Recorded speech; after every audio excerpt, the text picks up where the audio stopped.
পাম্পে তেল নাই তাতে কি আসে যায়, বিদ্যুতের খবর নাই উন্নতির জোয়ার বয়। পাম্পে তেল নাই তাতে কি আসে যায়, বিদ্যুতের খবর নাই উন্নতির জোয়ার বয়। সেই জোয়ারে ভেসে ভেসে দেশ গেল গোল্লায় রে, সেই জোয়ারে ভেসে ভেসে দেশ গেল গোল্লায় রে। ও দেশের ভাই রে বললা কোথা যাই রে, একটু শান্তি বলো কোথায় গিয়ে পাই রে। কে বলেছে কিছু নাই? সব কিছু আছে, কোনো কিছুর অভাব নাই। আছে ভাই আছে, আছে অনেক কিছুই আছে। আছে ভাই আছে, আছে অনেক কিছুই আছে। দেশের ভিতর খুন আছে, শিশুদের ধর্ষণ আছে। আছে ভাই আছে, আছে অনেক কিছুই আছে। কর্মীদের চান্দা আছে, চান্দা বাবু নীরব আছে। দুর্নীতির শীর্ষে আছে, আর কি মোরা চাই রে। ও দেশের ভাই রে বললা কোথা যাই রে, একটু শান্তি বলো কোথায় গিয়ে পাই রে। চারিদিকে শুনি শুধু নাই কিছু নাই রে। ও দেশের ভাই রে বললা কোথা যাই রে, একটু শান্তি বলো কোথায় গিয়ে পাই রে। আল্লাহর ওলি বাগদাদ শহরের এভাবে লক্ষ লক্ষ মানুষের সামনে আলোচনা করার জন্য কেবল স্টেজের মধ্যে বসে গেছেন। একজন বয়োবৃদ্ধ মুরব্বী তিনি বললেন, হুজুর আপনি যতক্ষণ পর্যন্ত না আমাদের একটা প্রশ্নের উত্তর দিতে পারবেন ততক্ষণ পর্যন্ত আমরা আপনার আলোচনা কেউ শুনবো না। স্টেজে যত মানুষেরা ছিল, যত সাগরেদরা ছিল, সবাই হতভম্ব মেরে গেল, ময়দান নিস্তব্ধ হয়ে গেল। আল্লাহর ওলি আর কেউ ছিলেন না, ওনার নাম ছিল মালিক ইবনে দিনার। আল্লাহ রাব্বুল আলামিন বলেন, ওয়াসারিউ ইলা মাগফিরাতিন মির রাব্বিকুম ওয়া জান্নাতিন আরদুহাস সামাওয়াতু ওয়াল আরদ উইদ্দাত লিল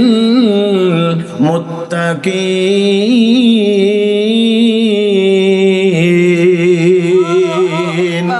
আল্লাহ রাব্বুল আলামিন ইরশাদ করেন, ওয়াসারিউ ইলা মাগফিরাতিন মির রাব্বিকুম, তোমরা দ্রুত গতিতে তোমার রবের ক্ষমার দিকে ছুটে আসো। বলেন সুবহানাল্লাহ। দ্রুত গতিতে রবের ক্ষমার দিকে চলে আসো। ওয়াসারিউ, সিন শব্দ আল্লাহ পাক এখানে এনে এই সিন শব্দটি 19টি অর্থে ব্যবহৃত হয়। এর অর্থ এত দ্রুত চলে আসার জন্য আল্লাহ পাক বলেছেন। এই যে গেল এক শুক্রবারে ভূমিকম্প হয়েছিল নামাজের সময়, আমাদের কানে সংবাদ এসেছে পিতা পুত্র একই জায়গায় নামাজের জন্য দাঁড়িয়েছে। ভূমিকম্প যখন শুরু হয়েছে পিতা পুত্রকে বলার সময় পায় নাই, মসজিদ থেকে বের হয়ে দৌড় দিয়েছে। কথা বলেন ঠিক কিনা? আমার প্রিয় বন্ধুগণ, এটা হলো ওয়াসারিউ। আবার পুত্র বেরিয়ে দৌড় দিয়েছে, পিতাকে ডাক দেওয়ার সময় পায় নাই। ইমাম সাহেব হুজুর, এমন সংবাদ এসেছে আমাদের কানে, সাতরার একটা ঘটনা। মসজিদে ওই মুহূর্তে ইমাম সাহেব হুজুর পর্যন্ত এমন ভাবে দৌড় দিয়েছে মুসল্লিদেরকে বলার সময় পায় না। ওয়াসারিউ ইলা মাগফিরা, আল্লাহ পাক বলছেন তোমরা এমন দ্রুত তোমার রবের ক্ষমার দিকে ছুটে আসো, যেটা সবচেয়ে বেশি দ্রুত বোঝানো যায়। সেজন্য আল্লাহ পাক সিন শব্দ এখানে ব্যবহার করেছে। বলে সুবহানাল্লাহ। ওয়াসারিউ ইলা মাগফিরাতিন মির রাব্বিকুম। কোরআনুল কারীমের কাছে আমরা প্রশ্ন করব, যেহেতু আল্লাহ সুবহানাহু ওয়া তাআলা কোরআনুল কারীমের মধ্যে বলেছেন, আফালা ইয়াতাদাব্বারুনাল কুরআন আম আলা কুলুবিন আকফালুহা। তোমাদের কি হলো? তোমরা কোরআন নিয়ে চিন্তা গবেষণা কেন করো না? মা ফাররাতনা ফিল কিতাবি মিন শাই। যেহেতু কোরআনুল কারীমের মধ্যে রব্বুল আলামিন পৃথিবীর প্রত্যেকটি বিষয়ে দিয়ে দিয়েছেন, প্রত্যেকটা বিষয় আল্লাহ পাক খুলে খুলে বর্ণনা করেছেন। এমন কোন সমস্যার সমাধান নাই যেটা কোরআনের মধ্যে নাই। বলেন সুবহানাল্লাহ। এই পৃথিবীর জমিনে যেদিন কোরআনুল কারীম আল্লাহ পাক নাজিল করেন, ওই দিন থেকে এই মানব জাতিকে তিন শ্রেণীতে বিভক্ত করা হয়েছে। এই তিন শ্রেণীর মানুষ আমাদের সমাজে আছে। এই তিন শ্রেণীর মানুষ মসজিদে নামাজে আসে। এই তিন শ্রেণীর মানুষ রমজান মাসে রোজা রাখে। এক নাম্বার হলো আল্লাহর নবী সাল্লাল্লাহু আলাইহি সাল্লাম, তিনি আমাদেরকে জানিয়েছেন, আল্লাহ পাক বলেন, হে রাসূল, এক নাম্বার তারা যারা কোরআনের আওয়াজ শুনে সহ্য করতে পারে না, কোরআনের আওয়াজকে তারা বন্ধ করে দিতে চায়। ওয়াকালাল্লাযীনা কাফারু লা তাসমাউ লিহাযাল কুরআনি ওয়ালগু ফীহি লাআল্লাকুম তাগলিবুন।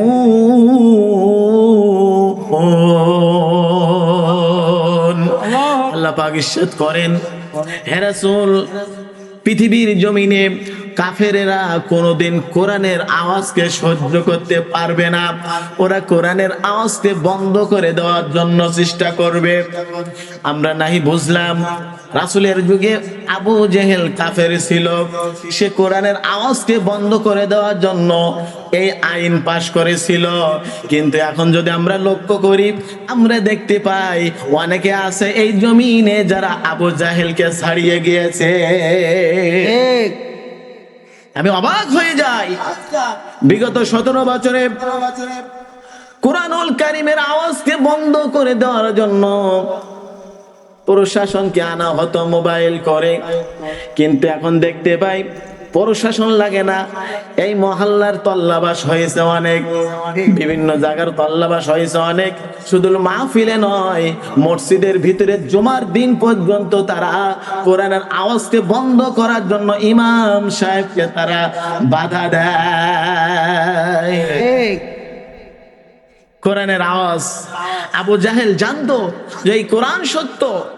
আকনাস একদিন আবু জাহেলকে জিজ্ঞাসা করলেন, নেতাজি, মুহাম্মদ সাল্লাল্লাহু আলাইহি সাল্লাম যে কথা বলে, যে কোরআনের আয়াত বলে, এটা কি সত্য নয়? এটা কি সঠিক নয়?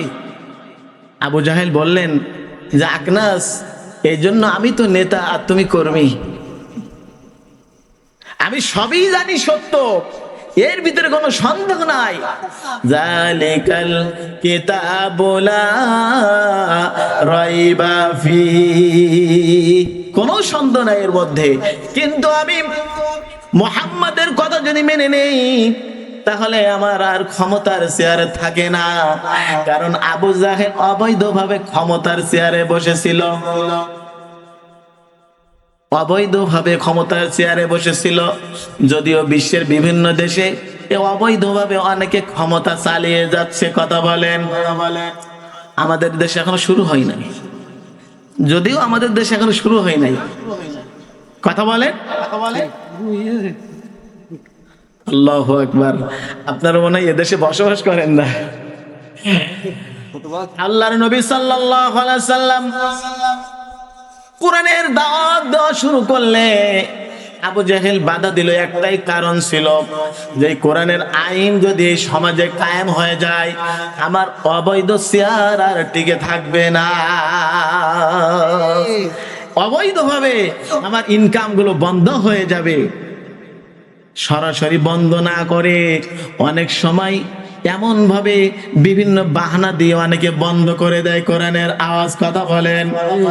আল্লাহর নবী সাল্লাল্লাহু আলাইহি সাল্লাম এই কোরআনুল কারীমের দাওয়াত দেওয়া যখন শুরু করলেন, কাফেরেরা কোরআনুল কারীমের আওয়াজকে বন্ধ করে দেওয়ার জন্য পার্লামেন্টে আইন প্রণয়ন করলেন। আল্লাহর নবী সাল্লাল্লাহু আলাইহি সাল্লাম মক্কার জীবনে 13টি বছর দাওয়াত দিলেন। এই 13টি বছরের দাওয়াতে অল্প কিছু মানুষ ইসলাম গ্রহণ করার সুযোগ পেল। কিন্তু মাত্র 10 বছর যখন মদিনায় যে আল্লাহর নবী দাওয়াত দিলেন, 10 বছরের ভিতরে তামাম পৃথিবীতে ইসলামের দাওয়াত পৌঁছানো সম্ভব হয়েছিল। এক নাম্বার। দ্বিতীয় নাম্বার হলো ওয়া ইযা কিলা লাহুম তাআলাউ ইলা রাসূলিল্লাহি রাআইতাল মুনাফিকিনা ইয়াসুদ্দুনা আনকা সাবিলা। সূরা নিসার 61 নম্বর আয়াত। আল্লাহ সুবহানাহু ওয়া তাআলা বলেন, কুরআনুল কারীমের আওয়াজ শোনার জন্য মানুষরা কি আসবে, কিছু মানুষ এটারে শুনবে, তারা বিশ্বাসও করে এটা আল্লাহর কিতাব, এটা আল্লাহর বাণী, নবী মুহাম্মদুর রাসূলুল্লাহ সাল্লাল্লাহু আলাইহি ওয়াসাল্লাম তিনি সত্য নবী, তার ভিতরে কোনো সন্দেহ নাই। কিন্তু কুরআনুল কারীমের আওয়াজ যখন সে শুনবে, ওয়া ইযা কিলা লাহুম তাআলাউ ইলা রাসূলিল্লাহি রাআইতাল মুনাফিকিনা ইয়াসুদ্দুনা আনকা সুদুদা, যখন কোরআনুল কারীমের আইনগুলো তার নিজের বিরুদ্ধে চলে যাবে, আস্তে করে পিছন দিক থেকে সে কেটে পড়বে। কারণ কোরআনুল কারীমের আইনের সাথে যখন তার নিজের জীবন না মিলবে, তখন সে আস্তে করে পিছন দিক থেকে কেটে পড়বে। এরা হলো সলিড মুনাফিক। রাআইতাল মুনাফিকিনা ইয়াসুদ্দুনা আনকা সুদুদা। ঠিক। কারণ কোরআনুল কারীমের রাজনীতির সাথে আমি যে রাজনীতি করি আমার মিল হয় না, কোরআনুল কারীমের সমাজনীতির সাথে আমি যে সমাজনীতি করি আমার সমাজনীতির মিল হয় না, কোরআনুল কারীমের সাথে আমার অর্থনীতির মিল হয় না, কোরআনুল কারীমের সাথে আমার পরিবার নীতি মিল হয় না, কোরআনুল কারীমের সাথে আমার আন্তর্জাতিক নীতিগুলো মিল হয় না। এভাবে যখন নিজের জীবনের সাথে মিল পাবে না, তখন ওই ব্যক্তিগুলা, ওই মানুষগুলা আস্তে করে ওই মজলিস থেকে কেটে পড়বে। তৃতীয় নাম্বার, আল্লাহ সুবহানাহু ওয়া তাআলা বলেন, ইন্নামাল মুমিনুনা আল্লাযীনা ইযা যুকিরাল্লাহু ওয়াজিলাত কুলুবুহুম ওয়া ইযা তুলিয়াত আলাইহিম আয়াতুহু যাদাতুহুম ঈমানাও ওয়া আলা রাব্বিহিম ইয়াতাওয়াক্কালুন। আল্লাহু আকবার। আল্লাহ সুবহানাহু ওয়া তাআলা বলেন, তৃতীয় নাম্বার যে শ্রেণীর মানুষ হবে, এরা হবে খাঁটি ঈমানদার। কোরআনুল কারীমের আওয়াজ যখন ওরা শুনবে, কোরআনুল কারীমের বয়ান যখন শুনবে, আল্লাহর নবীর কথাগুলো যখন তারা শুনবে, ইসলামের কথাগুলো যখন তারা শুনবে, ওদের অন্তরের ভিতরে ঈমান বেড়ে যাবে। ওয়াজিলাত কুলুবুহুম, ওয়াজিলাত শব্দের অর্থে আল্লাহর নবী সাল্লাল্লাহু আলাইহি ওয়াসাল্লাম আমাদেরকে ঈমান মাপার জন্য তিনটি বিষয় সম্পর্কে বলেছেন। এই পৃথিবীতে আপনি যদি মানুষের জ্বর মাপার জন্য আপনি যদি চান, মাপতে পারবেন, থার্মোমিটারের মাধ্যমে কথা বলেন। এরপরে যদি আপনি চান দুধ সঠিক কিনা আপনি মাপবেন, এরও যন্ত্র আছে। এমনি ভাবে প্রত্যেকটা জিনিস মাপার জন্য যন্ত্র আছে। আল্লাহর নবী সাল্লাল্লাহু আলাইহি ওয়াসাল্লাম এই আয়াতের ব্যাখ্যায় ওয়াজিলাত সম্পর্কে বলেছেন, ঈমান মাপার জন্য এর ভিতরে একটা যন্ত্র আল্লাহ পাক দিয়ে দিয়েছেন। বলেন সুবহানাল্লাহ। এক নাম্বার হলো ইন্নামাল মুমিনুনা আল্লাযীনা ইযা যুকিরাল্লাহু ওয়াজিলাত কুলুবুহুম। প্রত্যেক মানুষের বাম স্তনের 2 আঙ্গুল নিচে একটা গোস্তের টুকরা আছে, নাম হলো যার কলব। এই কোরআনুল কারীমের আওয়াজ যখন ওই ঈমানদাররা শুনবে, তাদের কলবগুলো প্রকম্পিত হবে। দ্বিতীয় নাম্বার কোরআনুল কারীমের আওয়াজ যখন ওই মুমিনেরা শুনবে, তখন তাদের শরীরের লোমগুলো খাড়া হয়ে যাবে। আমরা দেখেন অনেক সময় অনেক কথা বলি, আশ্চর্য ধরনের গল্প বলি, ওই সময় আমাদের পশমগুলো কিন্তু অনেকে বলে যে খাড়া হয়ে গেছে। দেখেন কোরআনুল কারীমের আওয়াজ যখন ঈমানদাররা শুনবে, যার ভিতরে অল্প একটু হলে ঈমান আছে, ওর অবশ্যই গায়ের পশমগুলো খাড়া হবে। তৃতীয় নাম্বার যদি এই দুইটা না হয়, তৃতীয় নাম্বার আল্লাহর নবী সাল্লাল্লাহু আলাইহি ওয়াসাল্লাম বলেন, কোরআনুল কারীমের আওয়াজ শোনার পরে যার ভিতরে অল্প পরিমাণ ঈমান হলেও আছে, ওই ব্যক্তির যদি কলম না কেঁপে ওঠে, গায়ের পশমগুলো যদি খাড়া না হয়, তাহলে মনে মনে একটু আনন্দ আনন্দ লাগবে। সুবহানাল্লাহ। এই তিনটির কোনটি যদি আমাদের মধ্যে না থাকে, তাহলে বুঝতে হবে ঈমান নাই, আমাদের মধ্যে ঈমান নাই। বলবেন হুজুর, তাহলে প্রশ্ন, যদি তিনটা না থাকে, অনেকে তো আমরা দেখি তারা তো কোরআনুল কারীমের আলোচনায় বাধা দেয়, মাহফিলে বাধা দেয়, তাফসিরুল কোরআন মাহফিল সহ্য করতে পারে না, কোরআনুল কারীমের ক্লাসের মধ্যে বাধা দেয়, মাহফিলে বাধা দেয়, মসজিদে বাধা দেয়। ওদের উপায়টা কি হবে? কথা বলেন, কথা বলেন। ওদের উপায়টা কি হবে? ওরা কি ইমানদার না? ওরা কি মুমিন না? এ সম্পর্কে যদি আপনি প্রশ্ন করেন, কোরআনুল কারীম আপনাকে সুন্দরভাবে উত্তর দিবে। যে কোরআনুল কারীম আপনি যখন শ্রবণ করবেন, আপনার ভিতরে ঈমান যদি যাররা পরিমাণ থেকে থাকে, আপনি কোনোদিন বাধা দিতে পারেন না। যারা বাধা দেয় ওরা মুমিন ছাড়া, মুসলিম ছাড়া অন্য কিছু হতে পারে, কিন্তু মুমিন মুসলিম ওরা হতে পারে না। এজন্য বন্ধুগণ, আল্লাহ সুবহানাহু ওয়া তাআলা বলেন, ওয়াসারিউ ইলা মাগফিরাতিন মির রাব্বিকুম ওয়া জান্নাতিন আরদুহাস সামাওয়াতু ওয়াল আরদ উইদ্দাত লিল মুত্তাকিন। তোমরা দ্রুত গতিতে আল্লাহ পাকের মাগফিরাত, ক্ষমার দিকে ছুটে আসো।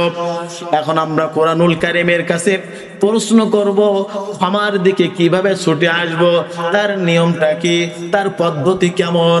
কোরআনুল কারীম আপনাকে সুন্দরভাবে উত্তর দিয়ে দিবে। ইন্নামাত তাওবাতু আলাল্লাহি লিল্লাযীনা ইয়ামালুনাস সুআ বিজাহালাতিন সুম্মা ইয়াতুবুনা মিন করিবিন ফাউলাইকা ইয়াতুবুল্লাহ।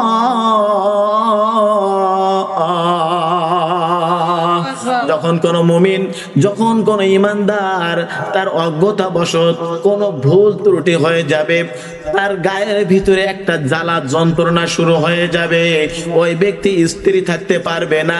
সে চিন্তা করবে, আমি একজন আল্লাহ পাকের নগণ্য গোলাম হয়ে কেমন করে এই অপরাধ করলাম, আমি তো ভুল করেছি, আমার ভুল হয়েছে, এই মুহূর্তে যদি আমার মৃত্যু এসে যায়, আমার উপায় নাই, জাহান্নাম ছাড়া কবরের ভিতরে আমি ধরা পড়ে যাব। কারণ আল্লাহ সুবহানাহু ওয়া তাআলা বলেছেন, আইনামা তাকুনু ইদরিকুমুল মাউতু ওয়ালাউ কুনতুম ফি বুরুজিন মুশাইয়াদা। মৃত্যু যে কোনো মুহূর্তে, যে কোনো সময় আসতে পারে। আপনি যদি কাচের সিন্ধুকের ভিতরে লুকান, ওখানেও কিন্তু আপনাকে মৃত্যু পাকড়াও করতে পারে। যে কোনো মুহূর্তে আপনাকে মৃত্যু পাকড়াও করতে পারে। আপনি অপরাধ করেছেন, ভুল করেছেন, সাথে সাথে ইস্তেগফার করে আপনাকে ফিরে আসতে হবে। এরপরে দ্বিতীয় উত্তর, আপনি যদি কোরআনুল কারীমের কাছে প্রশ্ন করেন, মাগফিরাতের দিকে আমি কেমন করে ছুটে যাব, আল্লাহ সুবহানাহু ওয়া তাআলা বলেন, মা আতাকুমুর রাসূলু ফাখুযু ওয়া মা নাহাকুম আনহু ফাতাহু। আল্লাহ সুবহানাহু ওয়া তাআলা আরো ক্লিয়ার করে বলেছেন, পরিষ্কার করে বলেছেন, আমার নবী যে বিষয় তোমাদেরকে আদেশ করেছে, যে বিষয় তোমাদেরকে নির্দেশ করেছে, যে বিষয় তোমাদেরকে আহ্বান করেছে, ওইগুলা তোমরা গ্রহণ করো। আর যেগুলা থেকে তোমাদেরকে দূরে থাকতে বলা হয়েছে, ওইগুলা থেকে তোমরা দূরে থাকো। যেগুলো নিষেধ করা হয়েছে, ওইগুলার ভিতরে তোমরা যেতে পারবে না। ইলা মাগফিরা, আল্লাহ পাকের কল্যাণের দিকে, ক্ষমার দিকে, তার দয়ার দিকে তোমরা দ্রুত ধাবিত হও। বলবেন হুজুর আমি তো গুনাহগার, জীবনে এমন কোন অপরাধ নাই আমি করি নাই, এখন আমি যদি ফিরে আসি আল্লাহ আমাকে ক্ষমা করবে, আল্লাহ আমাকে মাফ করবে। অবশ্যই অবশ্যই আল্লাহ সুবহানাহু ওয়া তাআলা তিনি ক্ষমা করবেন। তিনি হলেন অত্যন্ত ক্ষমাশীল। তিনি কি অত্যন্ত ক্ষমাশীল। বন্ধুগণ, বোঝানোর জন্য ছোট্ট একটা উদাহরণ আপনাদের সামনে পেশ করতে চাই। বাগদাদ শহরে, ইরাকের রাজধানী বাগদাদ শহরে একজন মাওলানা ছিলেন। উনি যখন ওয়াজ করতেন, কোরআনের আলোচনা করতেন, এক দুইজন নয়, হাজার হাজার নয়, লক্ষ লক্ষ মানুষ ওনার আলোচনা শোনার জন্য হাজির হতেন। বলেন সুবহানাল্লাহ। লক্ষ লক্ষ মানুষ কুরআনুল কারীমের আলোচনা শোনার জন্য হাজির হতেন। দেশের প্রেসিডেন্ট তিনি চিন্তা করলেন, আমি যদি যাই আমার প্রোগ্রামে এত লোক হয় না, কিন্তু এই যে মাওলানা সাহেব তিনি যখন কোরআনুল কারীমের আলোচনা করেন এত মানুষ কেন আসে, কারণটা কি? কথা বলেন। আমরা যে কোরআনুল কারীমের আলোচনা করি, আমরা এদেশে লক্ষ্য করেছি মিজানুর রহমান আজহারি, আল্লামা সাইদি সাহেব হুজুর যখন আলোচনার জন্য ময়দানে চলে আসতেন, এক দুইজন নয়, হাজার হাজার নয়, লক্ষ লক্ষ মানুষ ময়দানে চলে আসতো। কথা বলেন ঠিক কিনা? এটা কিসের জন্য? এটা কোরআনুল কারীমের জন্য। এটা কিসের জন্য বলেন? এটা কোরআনুল কারীমের জন্য। এটা আমার কোনো কেরামতি না, আমার কোনো শক্তি না, আমার এখানে কোনো কিছু করার নাই, সবই আল্লাহর পক্ষ থেকে কোরআনের জন্য। কারণ আল্লাহর নবী সাল্লাল্লাহু আলাইহি সাল্লাম বলেন, ইন্নামা আকরামাকুম ইনদাল্লাহি আতকাকুম। যখন কোন ব্যক্তি আল্লাহরে ভয় করে, আল্লাহর আদেশগুলো গ্রহণ করে, নিষেধগুলো ছেড়ে দেয়, আল্লাহ পাক ওই ব্যক্তিকে সম্মানিত করেন। বলেন সুবহানাল্লাহ।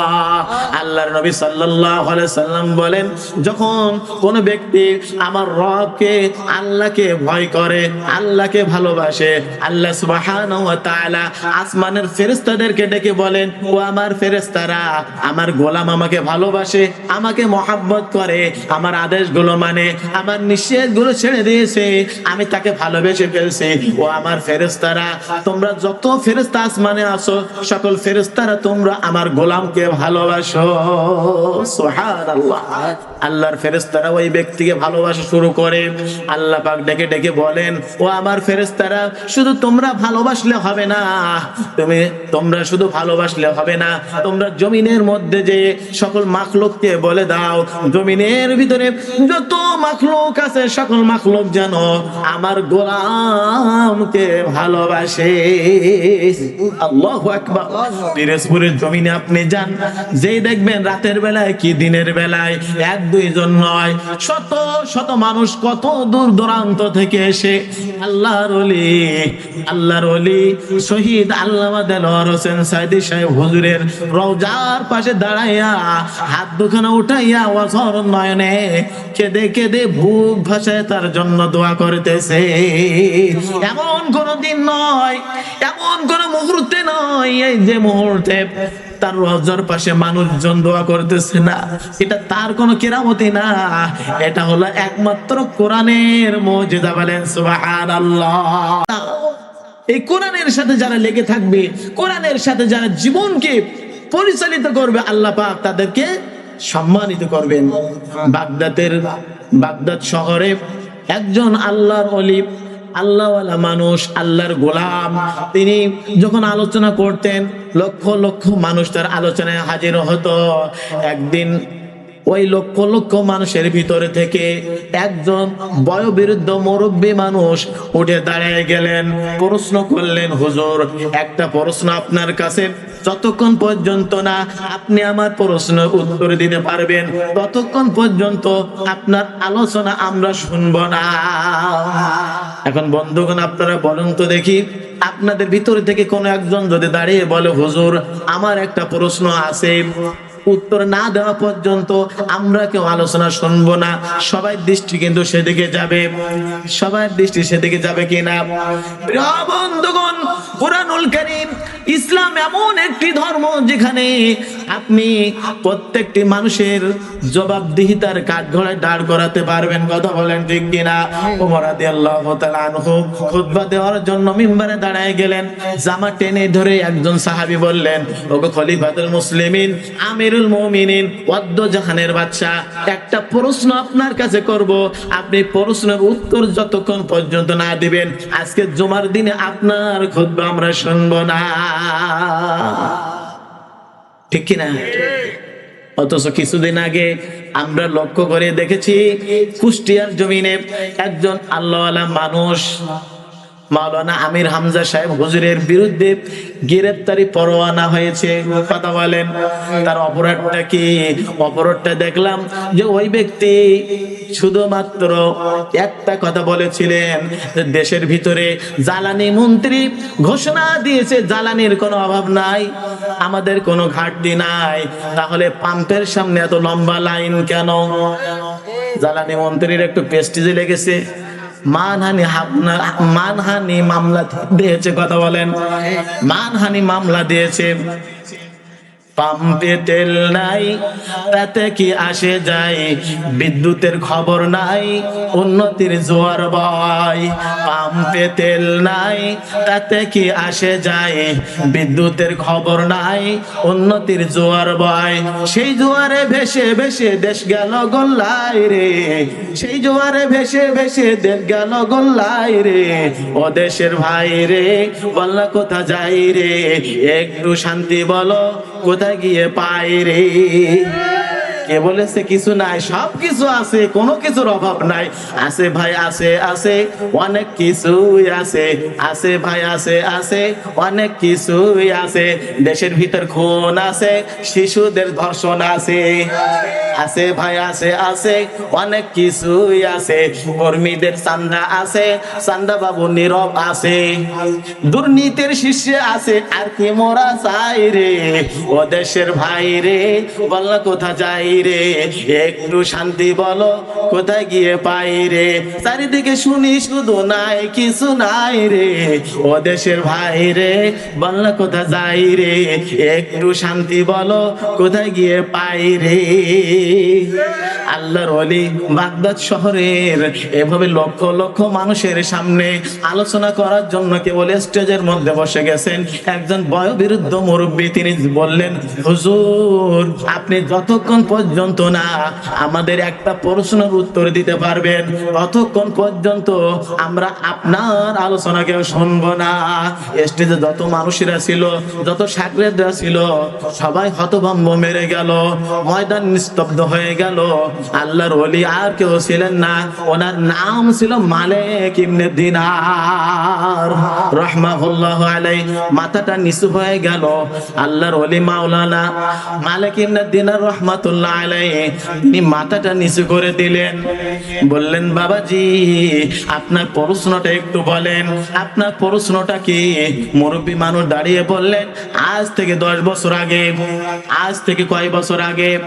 10 বছর আগে এই বাগদাদ শহরের মদের একটা আড্ডায় আপনাকে আমি দেখেছিলাম, কথা বলেন ঠিক কিনা? আপনারা যদি বলেন হুজুর আপনি যে এখানে ওয়াজ করতেছেন আজ থেকে 2 বছর আগে ওই যে কানপুরের একটা মদের আড্ডায় আপনাকে দেখেছিলাম, ওখান থেকে আপনি এখানে কেমন করে আসলেন, কথা বলেন। প্রশ্ন যদি করেন আমার মাথাটা কিন্তু নিচু হয়ে যাবে। আল্লাহর ওলি বাগদাদ শরীফ, আল্লাহর ওলি মাওলানা মালিক ইবনে দিনার রাহমাতুল্লাহ আলাইহি মাথাটা নিচু করে বললেন, চোখ দিয়ে পানি ছেড়ে দিলেন, বললেন, বাবাজি তাহলে আপনি প্রশ্নের উত্তর শুনেন। এখান থেকে মাত্র 3 বছর আগে একদিন মাহে রমজানের কদরের রজনীতে আমি যখন মদ খাওয়ার জন্য পাগলের মতো হয়ে গেলাম, আমার প্রিয় যুবক ভাইরা, আমার মুরব্বীরা, এলাকার ভিতরে আমার প্রাণ প্রিয় যুবক ভাইরা যারা আছেন, অন্তরের কানটা দিয়ে সরেন, কারণ আল্লাহ পাক বলছেন ওয়াসারিউ ইলা মাগফিরাতিন মির রাব্বিকুম, আর দেরি করো না, আমার ক্ষমার দিকে তোমরা দ্রুত চলে আসো, আমার দিকে তোমরা দ্রুত চলে আসো, কারণ মৃত্যু যে কখন হবে কোনো গ্যারান্টি নাই।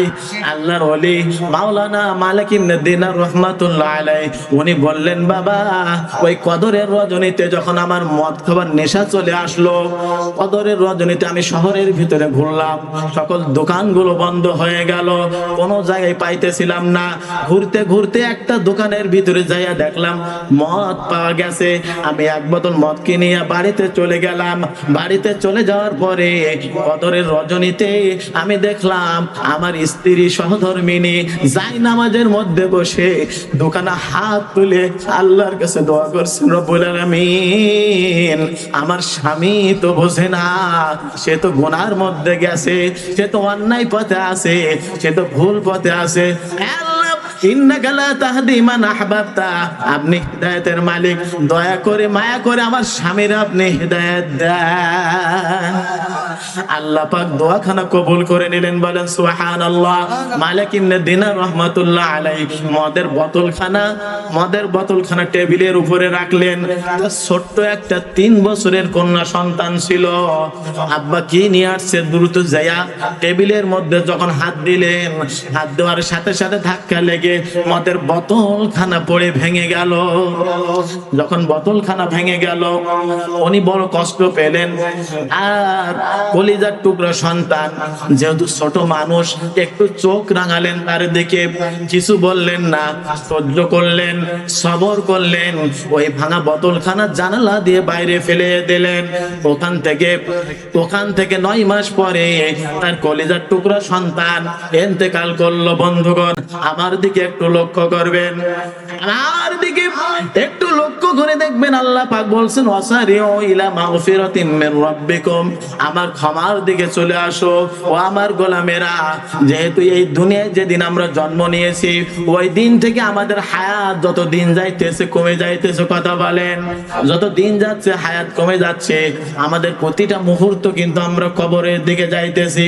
আমার প্রিয় বন্ধুগণ, আল্লাহর ওলি মালিক ইবনে দিনার রাহমাতুল্লাহ আলাইহি আবার 1 বছর পরে আবার ওই একই সময় মাহে রমজানে কদরের রজনীতে আবার একটা মদের বোতল নিয়ে বাড়িতে চলে আসলেন। বাড়িতে আসার পরে ওই মদের বোতলখানা টেবিলের উপরে রাখলেন। তিনি জায়নামাজের দিকে লক্ষ্য করে দেখলেন স্ত্রী 2 হাত তুলে আল্লাহর কাছে আবার দোয়া করছে। কোন রজনীতে কথা বলেন? কদরের রজনীতে। কদরের রজনীতে আপনি যখন দোয়া করবেন আল্লাহ ওই দোয়া ফেরত দেবে না, আল্লাহ সুবহানাহু ওয়া তাআলা তাকে হিদায়াত করবেন। কেমন ভাবে হিদায়াত করবেন একটু দেখেন আমার প্রিয় বন্ধুগণ। আল্লাহর ওলি মাওলানা মালিক ইবনে দিনার রাহমাতুল্লাহ আলাইহি মদের বোতলখানা যখন টেবিলের মধ্যে রেখে জামা কাপড়গুলো খুলে ফ্রেশ হয়ে যখন মদের বোতলটা তিনি এসে আবার ধরতে গেলেন, ওই মুহূর্তে এই যে 3 মাস আগে তার কলিজার টুকরা সন্তান মারা গেল, সন্তানের কথাটা মনের মধ্যে চলে আসলো যে গত বছর এই কদরের রজনীতে আমি যখন নারাই তাকবীর, নারাই তাকবীর, বিশেষ বক্তার আগমন, শুভেচ্ছা স্বাগতম, নারাই তাকবীর। সকলে জিকির করি লা ইলাহা ইল্লাল্লাহ, লা ইলাহা ইল্লাল্লাহ মুহাম্মাদুর রাসূলুল্লাহ। কি হবে আলেম হয়ে ইমাম সেজে এই সমাজে, পারো যদি সত্য কথা উচ্চ স্বরে না বলিতে। কি হবে আলেম হয়ে ইমাম সেজে এই সমাজে, পারো যদি সত্য কথা উচ্চ স্বরে না বলিতে। মসজিদের কোণে বসে জিকির যত করো কষে, এভাবে যায় না পাওয়া আল্লাহকে। কি হবে মুসলিম হয়ে জন্ম নিয়ে এই দেশেতে, যদি যাই ক্ষমতাটা ঘুরে ফিরে ওদের হাতে। কি হবে মুসলিম হয়ে জন্ম নিয়ে এই দেশেতে, যদি যাই ক্ষমতাটা ঘুরে ফিরে বামের হাতে, কি বা জবাব দিবে, কিভাবে মুখ দেখাবে, কি বা জবাব দিবে, কিভাবে মুখ দেখাবে আমাদের আগামী সেই প্রজন্মকে। কথা বলেন ঠিক কিনা? আমার বন্ধুগণ, আলোচনা আমি শেষ করব। হুজুর চলে আসছেন, আল্লাহর ওলি মালিক ইবনে দিনার রহমাতুল্লাহ আলাইহি। উনি মদের বোতলটা যখন ধরার জন্য টেবিলের নিকটে গেলেন, সাথে সাথে তার মনের ভিতরে একটা ধাক্কা দিল যে গত বছর এই রমজান মাসে কদরের রজনীতে আমার ছোট কন্যা সন্তান 3 বছর বয়স, আমি যখন মদের বোতল রেখেছিলাম ধাক্কা দিয়ে ফেলাই দিয়েছিল। আজকে আমার কলিজার টুকরা সন্তান নাই, আমি আর মদটা পান করব না, কারণ আমার সন্তান আমার আগে এই দুনিয়া ছেড়ে চলে গেছে। আমি এই দুনিয়া ছেড়ে কখন চলে যাব আমার কোনো গ্যারান্টি নাই। এই দুনিয়া ছেড়ে আমাকে চলে যেতে হবে, এটা মনে করে উনি মদের বোতলটা ছেড়ে দিলেন, জানলা দিয়ে ফেলাই দিলেন, ঘুমের মধ্যে চলে গেলেন। কদরের রজনী, ঘুমের ভিতরে আল্লাহর ওলি মালিক ইবনে দিনার রহমাতুল্লাহ আলাইহি, এটা আমার কথা না বন্ধুগণ, তাজকিরাতুল আউলিয়ার মধ্যে পাবেন। আল্লাহর ওলি মালিক ইবনে দিনার রহমাতুল্লাহ আলাইহি উনি ঘুমের মধ্যে স্বপ্ন দেখতেছেন এই দুনিয়া ধ্বংস হয়ে গিয়েছে, কিয়ামত কায়েম হয়ে গিয়েছে, মানুষেরা হিসাবের জন্য কিয়ামতের ময়দানে একত্রিত হচ্ছে। ঠিক ওই মুহূর্তে উনি কিয়ামতের ময়দানের দিকে যাচ্ছেন, কিন্তু পিছন দিক থেকে একটা বিষাক্ত সাপ তাকে তাড়াইতেছে, কোনো সাহায্যকারী তিনি পাইতেছেন না। দৌড়াইতে দৌড়াইতে একটা পাহাড়ের উপরে চলে গেলেন। প্রতিমধ্যে একজন বৃদ্ধ মানুষের সাথে দেখা হলো, কিন্তু গায়ে তার শক্তি নাই, সেও তার কোনো সাহায্য করতে পারলো না। পাহাড়ের উপরে উঠিয়া মালিক ইবনে দিনার রহমাতুল্লাহ আলাইহি তিনি একটা ময়দান দেখতে পেলেন। ওই ময়দানের ভিতরে অসংখ্য লক্ষ লক্ষ শিশু মানুষেরা খেলা করতেছে, বলেন সুবহানাল্লাহ।